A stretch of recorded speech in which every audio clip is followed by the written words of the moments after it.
खड़ा होके बोलेगा, हे बाबा मुझको हीरो होंडा में मत बेचना, फैशन प्रो में मत बेचना, डिस्कवर में मत बेचना, 1.5-2 लाख में मत बेचना।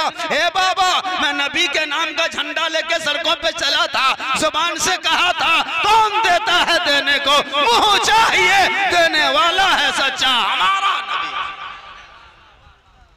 इसलिए बाबा मुझको बेचना दुनियादार के नाम पे नहीं, मैं गुलाम रसूल हूँ बाबा, दुनियादार के नाम पे नहीं, अहमद मुख्तार के नाम पे बिक चुका।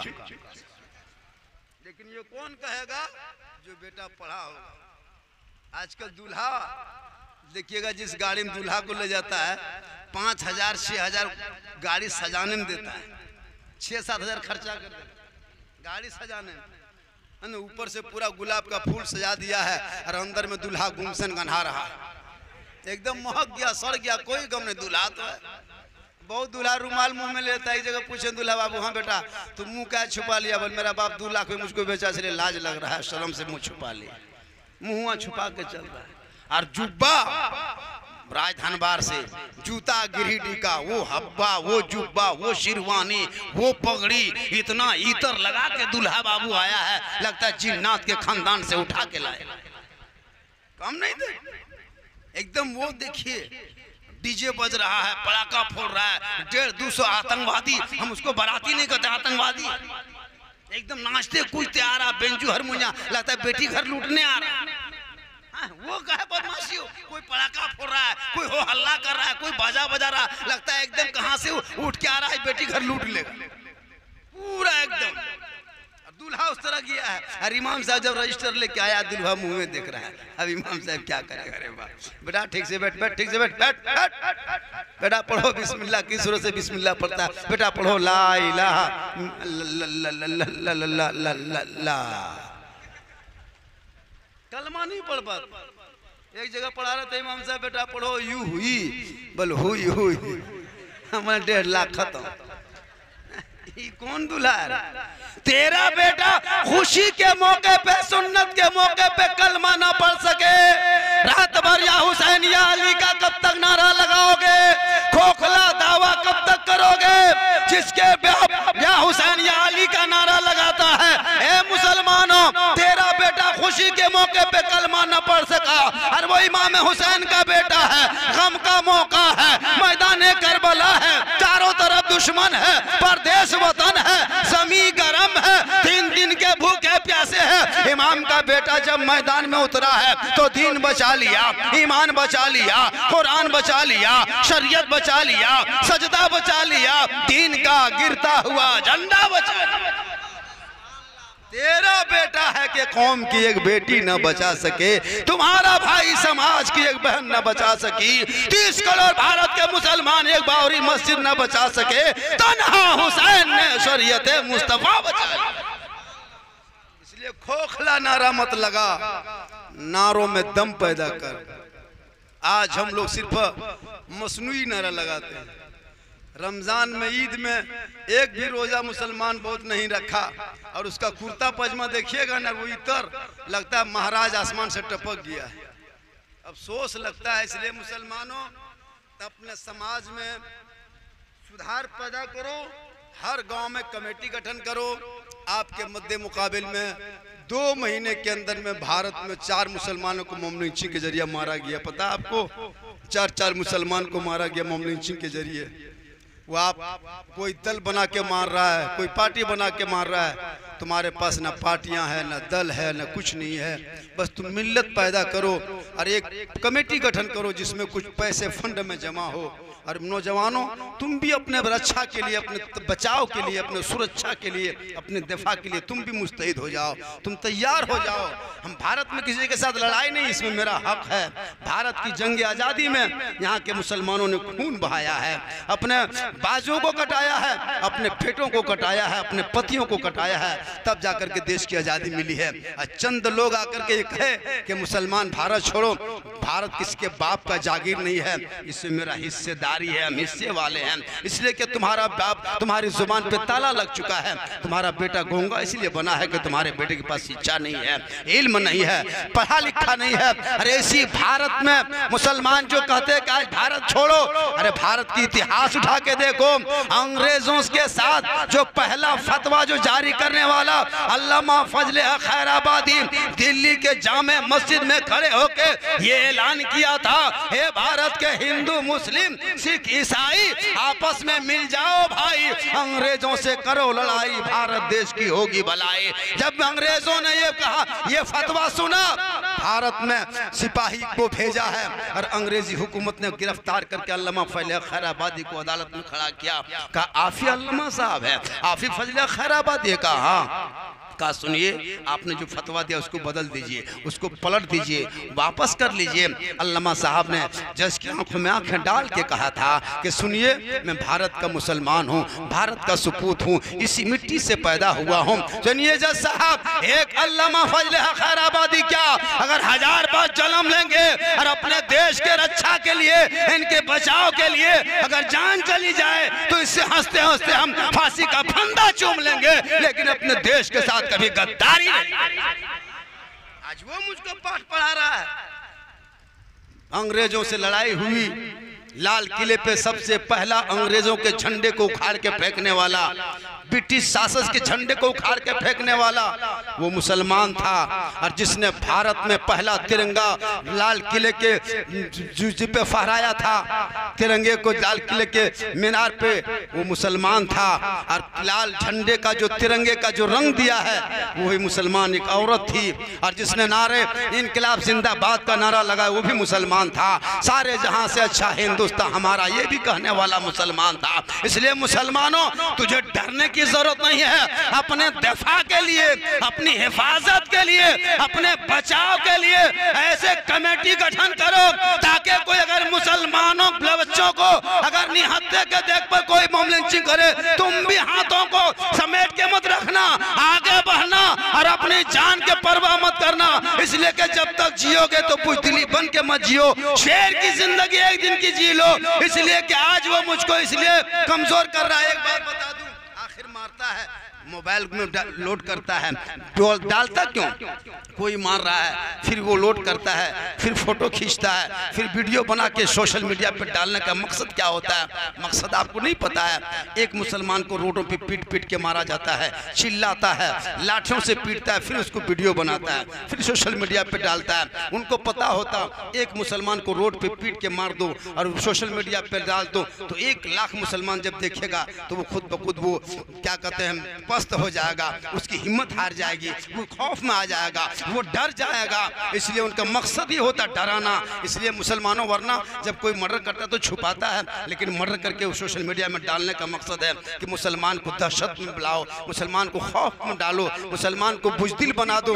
यही वजह का आज मुसलमान की जुबान बंद है। आज सोशल मीडिया पे देखो, आपका कलम बंद है, आपका बोलना बंद हो गया, आपका सब कुछ बंद हो गया। आपका बेटा पढ़ा है लेकिन ट्विटर का इस्तेमाल नहीं करने जानता, आपका बेटा पढ़ा है लेकिन फेसबुक चलाना नहीं जानता, आपका बेटा पढ़ा है लेकिन मीडिया से आपको कोई ताल्लुक नहीं है। इसलिए इस मोबाइल को सिर्फ गाना और अश्लील चीजों के लिए इस्तेमाल मत करो, इनको बेहतरीन कामों के लिए लाओ और बाल बच्चों को पहले पढ़ाओ। जब तेरा बेटा पढ़ा होगा, वही बाप की जब अज़ान मस्जिद में सुनेगा तो अंदर जाके सजदा कर लेगा, आके माँ बाप को देखेगा तो खिदमत कर लेगा, मिलाद में बैठेगा तो अदब कर लेगा, उलमा को देखेगा तो कदर कर लेगा, समाज में बैठेगा तो इंसाफ कर लेगा। ये कौन करेगा? जब आपके बाल बच्चों के सीनों में इल्म होगा।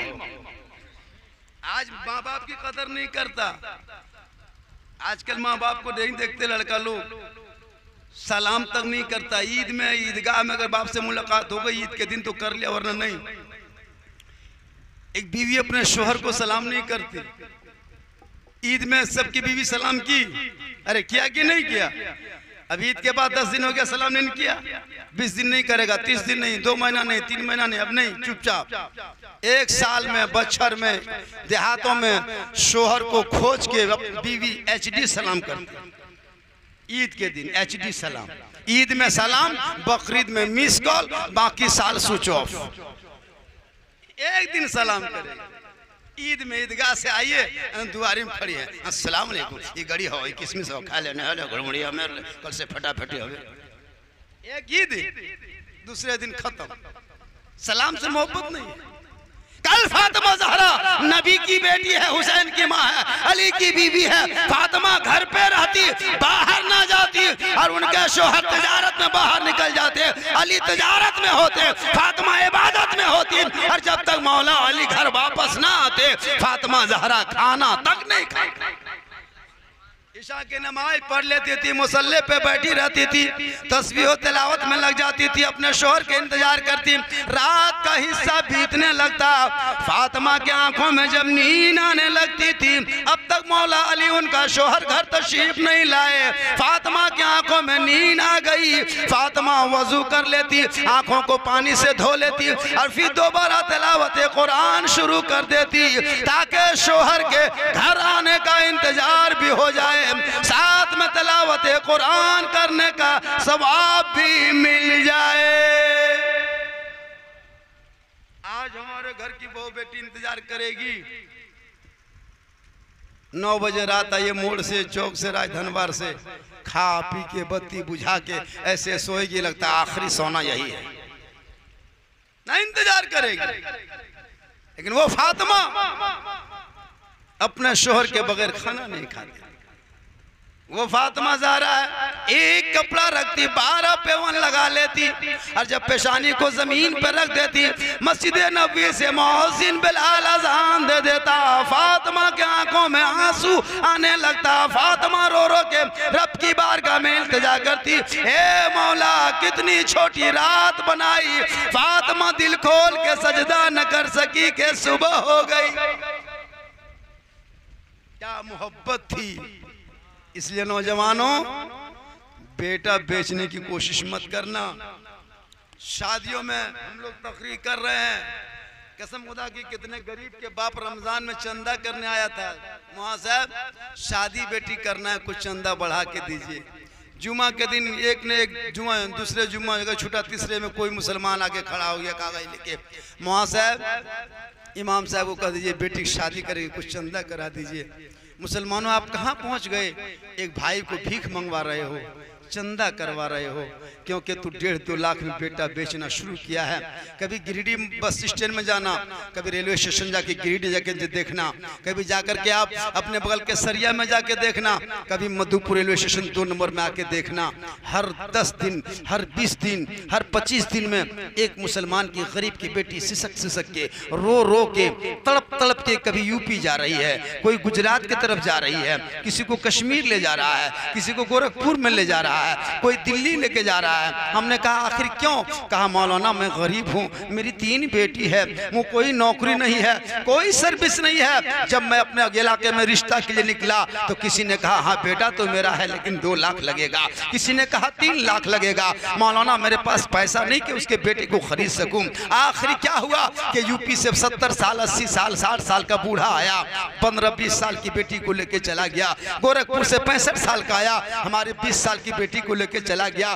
कश्मीर से 70 साल का अधेड़ आया, हमारी 15 साल की बेटी को लेके चला गया। मुसलमानों, जब तक तुम बेटा बेचते रहोगे, हीरो होंडा मांगते रहोगे, दरवाजे पे 3-3 दिन तक डीजे डांस कराते रहोगे, जब तक तुम 10,000-20,000 का पटाखा फोड़ते रहोगे, 10-20-100 गाड़ियों को बेटी के दरवाजे पे कतार लगा के खड़ा कर दोगे, तुम्हारी कौम की बेटी कभी कश्मीर चली जाएगी, कभी गुजरात के मंडियों में सौदा किया जाएगा, कभी गोरखपुर के मंडियों में बेच दिया जाएगा, कभी यूपी के सड़कों पे जला दिया जाएगा, कभी कानपुर, गोरखपुर, इलाहाबाद, शाहजहांपुर, बरेली, आगरा जैसे शहरों में कितने मुसलमान की बेटियों को, झारखंड की बेटियों को, गिरिडीह डिस्ट्रिक्ट की कितनी बेटियों को जाके देख, कश्मीर के चौराहे पे सिसक रही है, यूपी के सड़कों पे रो रही है, गोरखपुर के मंडियों में तड़प रही है, बम्बे के चकलों में सौदा कर दिया, दिल्ली के तवाइफ खाने में बेच दिया गया, क्योंकि तुम बेटा जब तक बेचते रहोगे ये सिलसिला चालू रहेगा, बंद ना होगा। जिस दिन तुम बेटा बेचना बंद कर दोगे, पटाखा फोड़ना बंद कर दोगे, डीजे डांस बंद कर दोगे, सुन्नते मुस्तफा के तहत शादियां करोगे, तुम्हारे कौम की बेटी कश्मीर नहीं जाएगी, क्योंकि प्यारे आका जनाबे मोहम्मद रसूलुल्लाह फरमाते हैं जहां बेटियां होती है रहमतें वहीं आती है, बरकतें वहीं आती है, बहार वहीं आती है, खुशहाल वहीं। मुसलमानों, मैं जामताड़ा जिला से आकर के आपके गिरिडीह डिस्ट्रिक्ट राजधनबार इलाके में आपके बीच में वादा करके जा रहा हूं, हाथ उठा करके। अल्लाह ने मुझको एक बेटा एक औलाद दिया है। मैं आपके बीच में मुसलमानों के उलमा के बीच में स्टेज रसूल पे मैं वादा कर रहा हूं कि अपने बेटे के शादी हम जरूर करेंगे। जिंदगी रही हम बेटी वालों से डिमांड नहीं करेंगे, बेटी वालों से नहीं मांगेंगे, और जो बेटी वाला खुशी से दे देगा उसे हम नहीं छोड़ेंगे, नहीं छोड़ेंगे। मांग के नहीं लेंगे। मांगना डिमांड है, मांगना रिश्वत है, रिश्वत हराम है। हराम खाओगे ना दुआ कबूल होगी, ना चेहरे पे रोशनी होगी। आज लोग मुसलमान को मारा जा रहा है, हर मस्जिदों में दुआएं हो रही है, हर खानका में दुआ किया जा रहा है। तुम तबाह हो रहे हो इसलिए कि मुसलमानों तुम्हारे कहीं जरूर फॉल्ट है। तुम अपनी गलती पे तौबा करो। बेटा मत बेचना, हराम मत खाना। बगैर मांगे बेटी वाला 2-4 लाख दे दे तो ले ले, 2-4 गाड़ी दे दे तो ले ले, हवाई जहाज दे दे तो ले ले। मांग के मांगोगे 10 रुपया डिमांड होगा। डिमांड का नाम रिश्वत होता है। हर मजहब इस्लाम में रिश्वत खाना हराम। मांगो मत और बगैर मांगे दे उसे छोड़ो मत। कितना मुसलमान कमजोर है। बेटा तेरा है पलंग देगा बेटी वाला, बेटा तेरा है कपड़ा देगा बेटी वाला पहनेगा तू, पलंग देगा बेटी वाला सोएगा तू, बर्तन देगा बेटी वाला खाएगा तू, गोदरेज देगा बेटी वाला कपड़ा रखेगा तू। क्या खानदानी भिख मंगा? खानदानी भिख मंगा? पलंग दे रहा है तेरा बेटा, सो रहा है तेरा बेटा, पैदा किया तू, सोएगा ससुर के पलंग। मौलाना साहब हमरा पिठिया बड़ी दुख दर्द कर रहा है, तो फूंक दे में कहे नहीं रे पलंग में सो रहा है इसीलिए, दूसरा पलंग में सोएगा नहीं दर्द करेगा। बर्तन एक एक बोरा बर्तन। बेटी को दुल्हन को बाद में देखता है, पहले बर्तन में देखे। बेटा माँ जो है ना, दुल्हन बेचारे घर में है, सब सामान सब देखने आ रहा है। तब तक बेटा जो माँ है फट से बोरा खोल दिया, सब बर्तन हाथ में उठा के वजन कर रही है। मतलब ना दिल करे छोटे छोटे छोटे। अजीब हाल है रे बाप, एकदम खानदानिया भिख मंगा। चूल्हा तक देता है, चूल्हा तक बर्तन देता है, साथ में चूल्हा, खाली गोइठा यार बिचाली बाकी है वो भी दे देना। एक बोरा गोइठा दे देना, चिपरी उपला, और एक ना क्या कहते पिंडला दे देना, ले जाओ समझे 5 किलो 4 भिख मंगा, जाओ खाना पका के खाओ। जब चूल्हा देवे क्या चावल दे दो। जब सब सजाएगा सुबह न तो एक बोरिया गोठा रख देना, समझी कहेगा ये कौन सी हो, बोली गोठा उठा क्या ले चूल्हा दे गोठा के देते उठा ले चल जाओ। शर्म होगी उसको। एक बिचाली इतना निकाल देना, बिचलिया बोली चूल्हा हम कैसे दीजिएगा, चाहिए ले जाइए। चावल दे देना 5 किलो उठा के ले जाओ। एकदम भिख मंगा। सब सामान चेक करता है, एक एक ठोकर, टेबुल कुर्सी चेयर। अरे शौक से दे दे, ले लो, मोहब्बत में तोहफा होता है, उसको तोहफे के तौर पर ले लो। सामान गिन गिन के मिलाता है। अरे बाप लिस्ट तब ने एक जगह रिश्ता करने लिए कहा, बेटा बाप इतनी बड़ी लालची उसके दिल में बस गया था, इतना बड़ा लालची इंसान था, पूरे इलाके में दुल्हन खोज रहा था। लालची इतनी बड़ी लिस्ट पॉकेट में लेकर के घूमते घूमते घूमते चला गया, थक हार गया, धूप का मौसम था, होटल में बैठ गया। अब जब होटल में बैठ के देखने लगा तो एक बेटी वाला भी बहुत दिन से दामाद खोज रहा था, वो भी थक गया, वो भी होटल में घुस गया, थोड़ा पानी पी लेते हैं। तो दोनों एक ही चेयर पे बैठ गए, एक ही बेंच पे। कहा कि आप बड़ी परेशान है, कहाँ घर है? कहा मेरा घर तो धनबाद है। कहा आपका घर? कहा मेरा घर कोटरमा तरफ है। कहा आप बड़ी परेशान है। कहा क्या करें, 3-4 महीना से हम दुल्हन खोज रहे हैं, बढ़िया दुल्हन कहीं से बेहतरीन खूबसूरत पढ़ी लिखी कोई लड़की मिल नहीं रही है। तो बोला कि हम भी दामाद खोज रहे हैं। तो कहा कि आप दामाद खोज रहे हैं और हम दुल्हन खोज रहे हैं, क्यों ना हम लोग दोनों रिश्ता कर लें। तो कहा कि ठीक है। तो कहा चलिए मेरी लड़की देख लीजिए। तो बेटा बाप लालची था, कहा कि सुनो बेटी बाद में देखेंगे, पहले पॉकेट से लिस्ट निकाला, बेटी वाले हाथ में, बेटी वाला हाथ में दे दिया। बेटी वाला हाथ में देखा, लिस्ट पढ़ा, कहा कि लिस्ट मंजूर है। तब बेटा वाला कहा कि बेटी वाला कहा कि सुनिए, तब चलिए लड़की देख लीजिए। बेटा वाला कहा सुनिए, अगर आपको लिस्ट मंजूर है तो मुझको बेटी भी मंजूर है। कहा लिस्ट बेटी देख लीजिए। बेटी क्या देखेंगे, आपने लिस्ट देख लिया, हमने बेटी देख ली। आपको लिस्ट मंजूर, हमको बेटी मंजूर है। बगैर देखे में लालची था, सामान के लालच में शादी किया, बाराती लेके आ गया। और जब बाराती लेकर के आ गया, शादी हो गई और जब दुल्हन लेके चल दिया और जब दुल्हन को अपने घर में उतारा तो पूरा गांव भाकार है, तमाम गांव परेशान है, हक्का बक्का रह गया। दूल्हा है 40 किलो वजन और दुल्हन है 1 कुंटल 20 किलो। पूरा गांव परेशान। या अल्लाह, ये क्या हो गया? तो लड़की पढ़ी लिखी थी, लड़का भी पढ़ा लिखा था। जब लड़की से पहली मुलाकात के लिए लड़की जब चली, दूल्हा घर के अंदर पलंग में बैठा है, बीवी का इंतजार में कि बीवी आएगी। अब वो बीवी क्या करती है, घूंघट से चेहरे को ढकती है, हाथ में पानी लेती है, शोहर के सामने अदब से खड़ी होती है और मोहब्बत में बोलते बोलते अपने मोहब्बत का इजहार करते एक पाँव अपने शोहर के पाँव में रख के कहती, मेरे सरताज ये बताइए कयामत कब आएगी? शोहर ने कहा, बीवी अगर दूसरा पांव रख दोगी तो कयामत अब ये आ जाएगी। कहने मतलब है लोग लालची है ना, फंस गया। इसलिए लालच में मत करो। झोपड़ी में देखना, बेटी गरीब की हो, घर की दुल्हन बना लेना। तो शोहर आएंगे, हाथ में पानी देंगी, बगल में बैठ जाएगी, गम में शामिल हो जाएगी। किताबों में आया है जो बीवी शोहर के सामने जा करके हाथ में पानी दे करके बगल में बैठती है, उनके नाम अमाल में एक जिहाद करने में जितना सवाब मिलता उतना सवाब शोहर के बगल में बैठने से मिलता है। वो कौन करेगी? गरीब के घर की बेटी वफादार हो।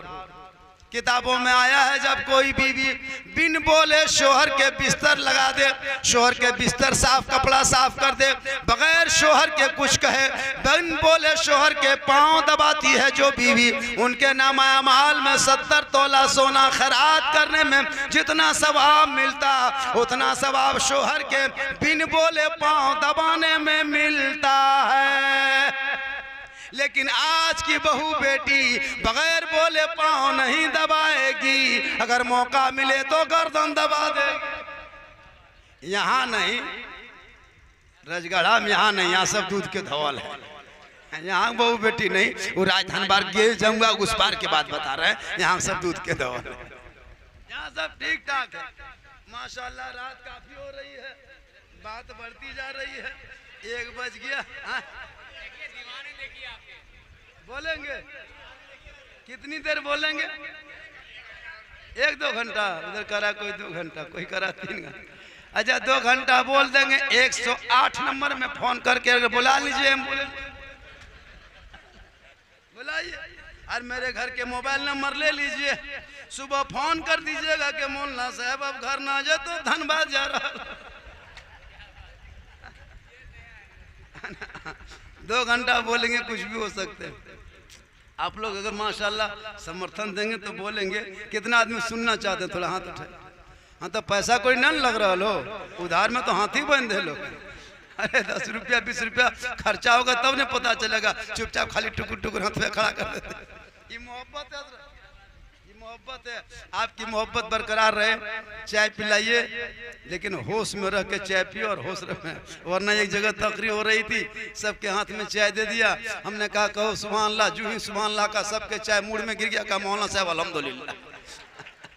तो इसका होश रखिए माशाल्लाह। आप लोग बहुत अच्छा सुन रहे हैं। और बेटा बाप भी माशाल्लाह। हमारे ठेकेदार का नाम है मुमताज साहब। देखिए अल्लाह ताला इनकी उम्र में और रोजी में और तजारत में बरकत अता फरमाए। ये मोहब्बत है। शादी हो रही है सुन्नत के दायरे पे। और जहाँ कल जाएंगे बाराती ना, कल जाएंगे ना, इनसे ज़्यादा वहाँ रोशनी रहेगी, इनसे ज़्यादा खुशहाली वहाँ रहेगी। ये कल परेशान रहेंगे ठेकेदार साहब। हाँ यही नहीं लिए फिर भी परेशान रहेंगे। देखिएगा थोड़ी सी परेशानी बढ़ेगी, इसलिए कि इसके पास अभी कल रहमत नेमत रहेगा। रहमत वहाँ है, नेमत घर में है, दोनों मिलाएंगे तब बरकत है। नेमत लेके जा चाहिए। एक चीज बताइए, 150-200 कितना डरपोक रहता है बेटा बाप। 150-200 के लेके आदमी जानता है तब जाके उस दुल्हन को लाता है। इसमें कभी सोचें आखिर इतना आदमी कहे जाता है लाने के लिए? क्या मकाम है औरतों का, गौर कीजिए। वो लड़की का मकाम कितना ऊंचा है। 150-200 जा रहा स्वागत करके लाने के लिए। 15-20 गाड़ी में फूल सजा के उस रहमत को लाने जा रहा है। क्यों कि बेटी चल, अब तू घर की बेटी थी, यहाँ रहमत थी, जब तू मेरे घर जाएगी और तुम्हारे नस्लों में जब बच्चा होगा, आका फरमाते तेरे कदमों के नीचे जन्नत आ जाएगी। माँ के कदमों के नीचे जन्नत है, बाप जन्नत का दरवाजा है, माँ के दुआ में गारंटी है, माँ के चेहरे में बरकत है, उनके नस्लों से बच्चा होगा। बेटा मुफ्ती बन जाए, बेटा नमाजी बन जाए, बेटा हाजी बन जाए, बेटा गाजी बनेगा, लेकिन हाजी बनेगा कदम के नीचे जन्नत नहीं, मौलाना बनेगा